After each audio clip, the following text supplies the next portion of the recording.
दोस्तों नमस्कार। न्यूज़ 9 के लिए राजेश की तिवारी राज अपने सबसे खास पॉपुलर प्राइम टाइम शो में आपका स्वागत है।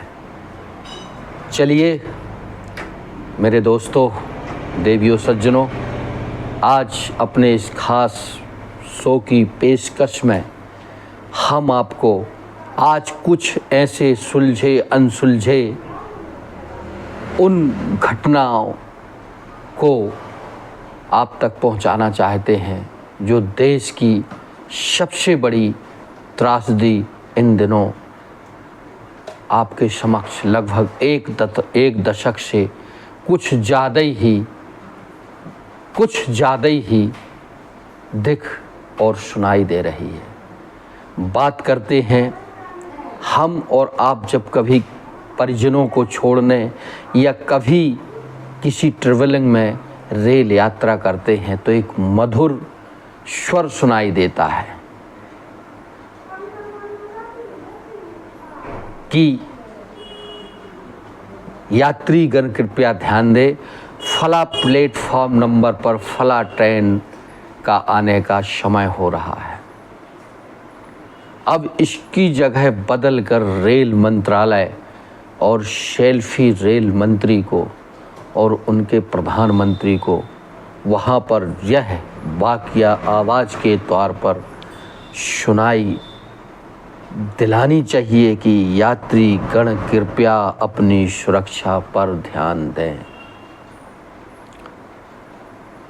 जाहिर सी बात है मेरे मित्रों, आज दुनिया का तीसरा रेलवे नेटवर्क की कितनी बड़ी दशा और दुर्दशा हो गई है, यह आपसे साझा करना चाह रहा हूँ। विश्व पटल पर अगर देखा और सुना जाए तो भारतीय रेलवेज़ का दुनिया में तीसरा और चौथा रेलवे नेटवर्क है। आज भारत देश की बेतहाशा बढ़ती आबादी आम जनता का सबसे सुरक्षित और गंतव्य स्थान तक ले जाने वाला सस्ता सुलभ संसाधन रेलवेज ही हुआ करता था।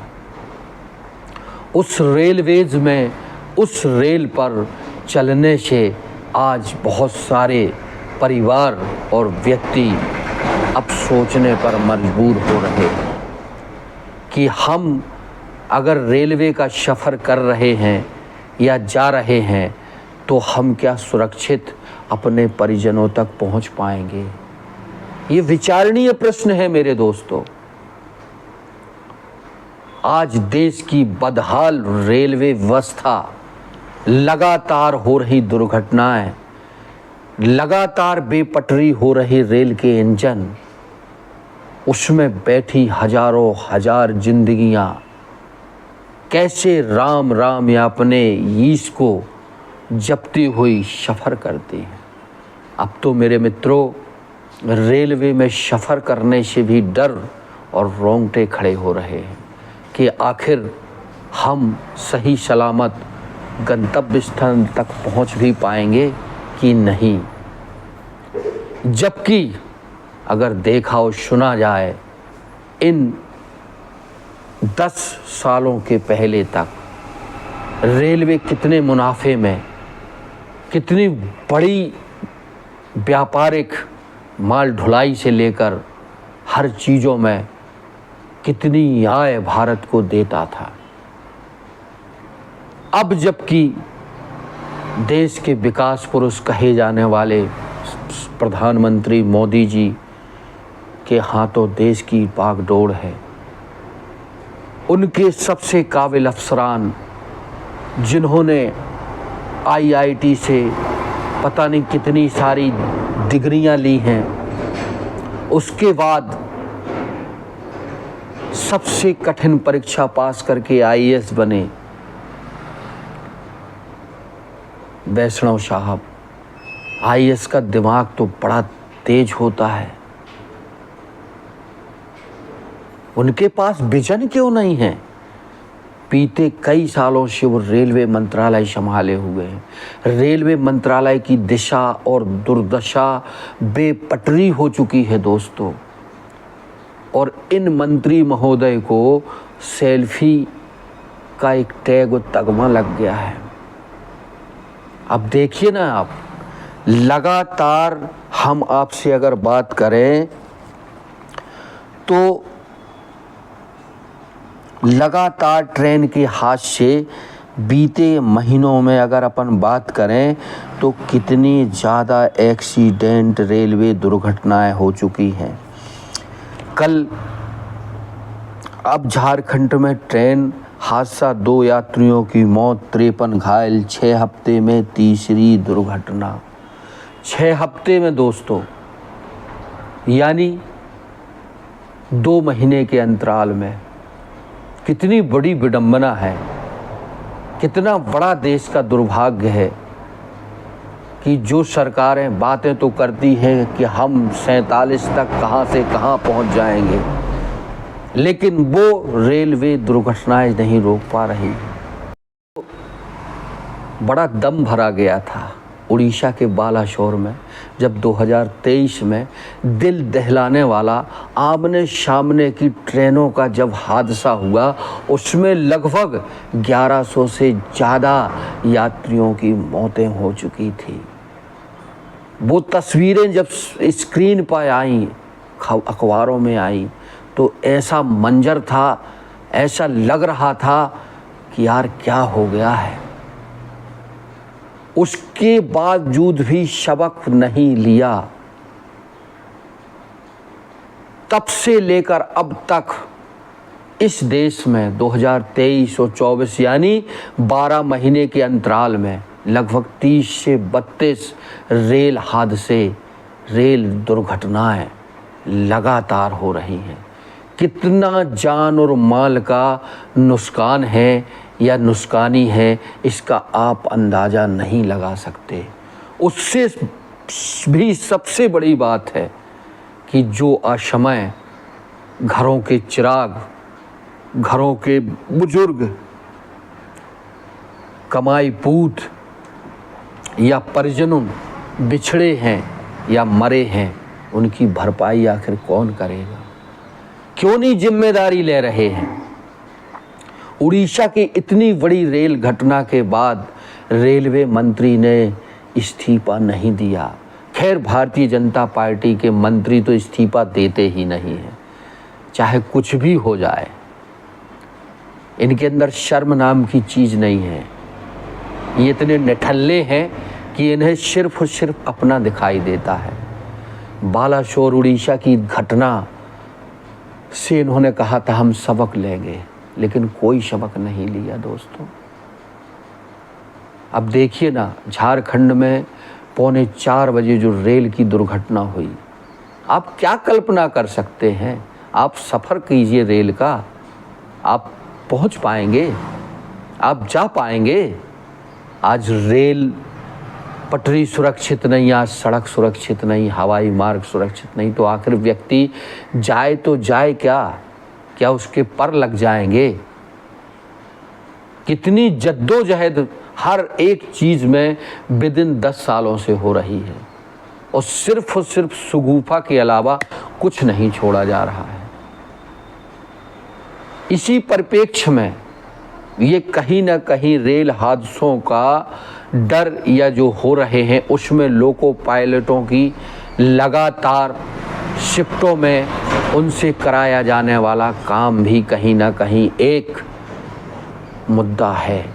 इसी बात को लेकर प्रतिपक्ष के अपोजिशन लीडर राहुल गांधी लगातार लोको पायलटों की मांगों को लेकर, उनको दी जाने वाली सुविधाओं को लेकर सरकार को घेर रहे हैं। इस बात को लेकर कल बजट की परिचर्चा में राहुल गांधी से लेकर अखिलेश यादव ने रेलवे हादसों पर चिंता व्यक्त की और सरकार को कटघरे में घेरा।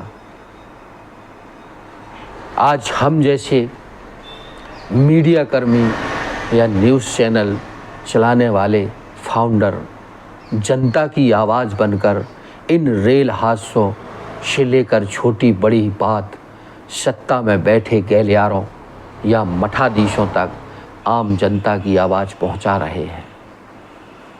क्या ये आवाज़ें उन सफ़ेद पोशों या उन जिम्मेदारों तक नहीं पहुंच रही हैं? क्या कानों में रुई डले हैं, कुंभकर्णी निद्रा में सोए हैं? क्या देश का नागरिक या जनता ऐसी ही मरती रहेगी? कोई सबक नहीं लिया जाएगा? आखिर क्यों टकरा जाती हैं? क्यों रेलवे ट्रैक को ठीक नहीं किया जा रहा है? क्यों सिस्टमों को नहीं सुधारा जा रहा है? जबकि भारी भरकम आमदनी रेलवे से होती है। अब तो मोदी महोदय ने अडानी को भी रेलवे बेच दी है, स्टेशन भी बेचे जा चुके हैं। जहां कभी 5 रुपए में स्टेशन में पहुंचा जाता था, आज 100 से 50 रुपए लिए जा रहे हैं प्लेटफॉर्म टिकट। किराया कितना बढ़ गया है, सुविधाएं कुछ नहीं है। रेलवे में यात्रा करना आज मौत के मुंह में यात्रा करने जैसा हो गया है। तभी तो बात हो रही है कि यात्रीगण अपनी सुरक्षा स्वयं करें। कैसे करेगा जब मौत की सवारी सामने से मौत बनकर आ रही है, तो वो कैसे बचेगा? दोस्तों, बड़ा गंभीर सब्जेक्ट है आज का आपके प्राइम टाइम शो में। बड़ी गमगीन, बड़ी गहन चिंता से हम आप तक अपना यह विश्लेषण पहुंचा रहे हैं। जरा सोचिए, मनन कीजिए, मंथन कीजिए, जागिए और इन जिम्मेदारों तक आप अपनी सोशल मीडिया के माध्यम से जितना जैसे जो बन पड़ रहा है करिए। क्या तब आपका कोई खुद का मरेगा तब सोचेंगे, तब जागेंगे? आखिर 140 करोड़ देशवासियों में से ही तो अपने पतन के लोग हैं ना, एक गुलदस्ते के फूल हैं ना, वो तो ही बिछड़ रहे हैं ना। उनकी साहब लाशें पहचानी नहीं जाती जिनके हाथ से हो जाते हैं। कितनी बड़ी विसंगति है, कितनी बड़ी विडंबना है कि हम बात तो चांद तारों सितारों में पहुंचने की करते हैं, अब तो सूर तक पहुंचने की बात होने लगी है। लेकिन ज़मीनी हकीकत, ज़मीनी मुद्दाएं, ज़मीनी सुविधाएं में आज हम आप फिसड्डी हैं। ऐसे सुगुफे से क्या होने वाला है भैया? पहले अपनी मूलभूत सुविधाएं, मूलभूत ज़रूरतें तो पटरी पर लाइए, फिर दुनिया के सब जवाब दिखाइए। जुमलेबाजी बहुत हो चुकी, बहुत मन की बातें हो चुकी, अब कुछ तो करके दिखाइए। 11 साल की अपनी 11वीं वर्ष में 11वां अंक शुभ होता है, कुछ तो उपलब्धि बताइए। नहीं तो यह इतिहास आपको माफ़ करेगा नहीं। आप आज सत्ता पे बैठे हैं तो कहीं ना कहीं लोगों को डर है, लालच है, लेकिन जिस दिन आप सत्ता से हट जाएंगे ना, तब आपको समझ में आएगा जनता कभी माफ़ करने वाली नहीं है, एक एक चीज़ का हिसाब रख रही है।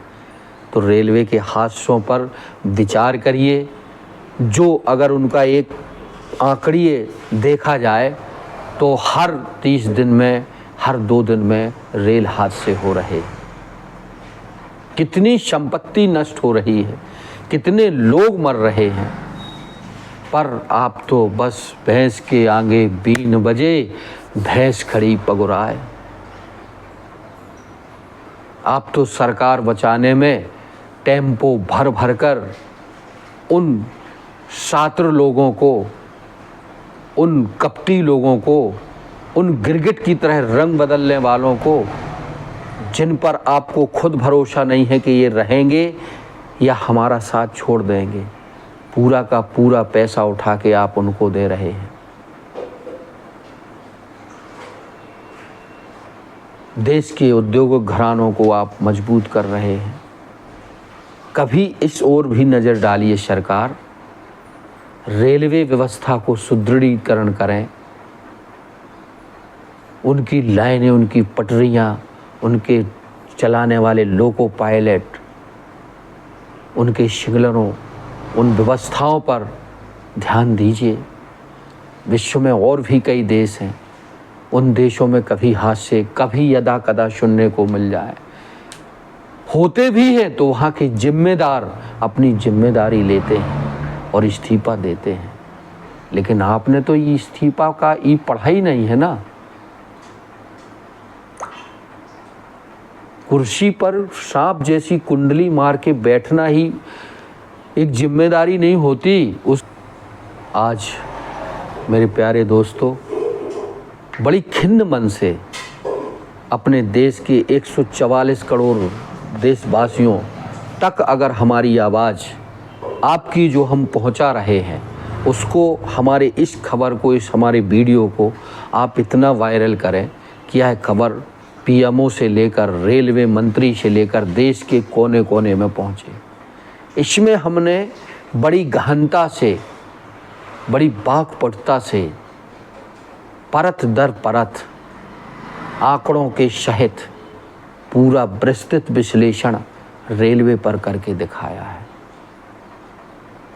राहुल ठीक कहते हैं, कल का उनका भाषण बजट पर जो था वो ठीक था।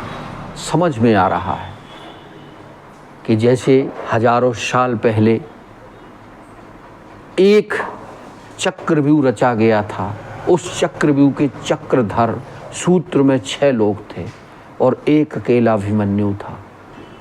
उसको उस जमाने में द्रोणाचार्य, कृपाचार्य, अश्वत्थामा, शकुनी और कर्ण ने चाकुओं से भेद कर, घोंप कर मार डाला था। वैसी ही संज्ञा राहुल गांधी ने बड़े दमखम से कल बजट के परिचर्चा में भरे पंचायत में बोली कि देश में इन दिनों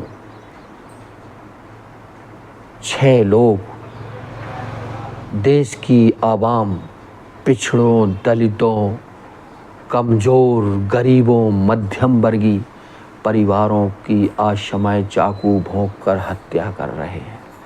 इसमें 6 जिम्मेदारों के उन्होंने नाम भी बताए, जिसमें नरेंद्र मोदी, अमित शाह जी, मोहन भागवत, अडानी अंबानी और अजीत डोभाल साहब। सही तो है, क्या सुविधाएं हैं। महंगाई देखिए आप, चरम पर है। किरायों में कितनी वृद्धि है।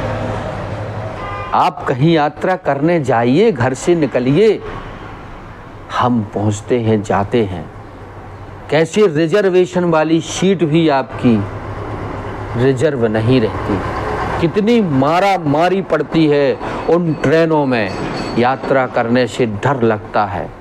अगर जाना पड़ जाए तो एक तो असमय काल के गाल में समाना, और दूसरी बात स्टेशन पर भीड़ और भगदड़। कैसे दौड़ते भागते ट्रेन में सफ़र करके पहुंचा जाता है।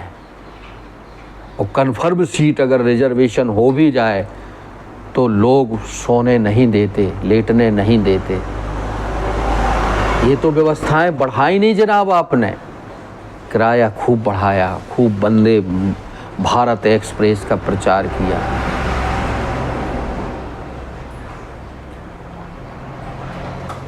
पर वही ढाक के 3 पात, खोदा पहाड़ निकरी चुहिया।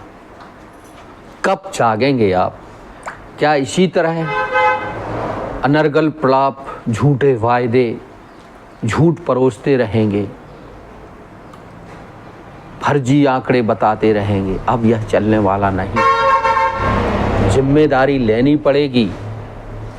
मीडिया भी जाग रही है। सोशल मीडिया प्लेटफॉर्म आपको सोने नहीं देगा। मेरे देशवासियों, जागिए आप, सोचिए। इन गैर जिम्मेदार लोगों को, इन सफ़ेद पोश नेताओं को समझाइए, इन्हें इनकी हैसियत बताइए कि आप सर्वोसर्वा नहीं हैं, जनता ही सर्वोसर्वा है।